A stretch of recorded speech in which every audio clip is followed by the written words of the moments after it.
आगे ध्रुव जी ने कहा कि प्रभु, भगवान ने कहा कि मेरा दर्शन तो खाली नहीं जा सकता है, कुछ मांग लो। तो उन्होंने कहा कि प्रभु हमें कुछ नहीं चाहिए, आपका दर्शन हो गया तो हमें सब कुछ प्राप्त हो गया। तो भगवान ने कहा कि तुम्हारे लिए हमने एक ध्रुव लोक बनाया है, इस धरती पर तुम 36,000 वर्ष राज्य करोगे और उसके बाद में हमारे लोक में आओगे।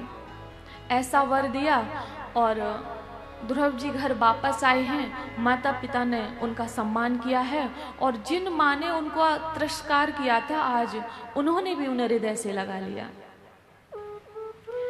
और इसके बाद में आप लोगों से बस एक निवेदन और है कि जब ध्रुव जी संसार से गए, हम लोग तो मौत से मरते हैं, तो ध्रुव जी के सामने मौत हाथ जोड़े खड़ी हुई थी। क्यों खड़ी थी?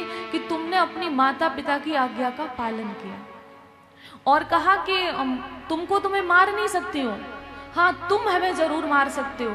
और भगवान का सिंहासन सामने खड़ा है और जब ध्रुव जी उस सिंहासन पर जब चढ़े हैं, सिंहासन मतलब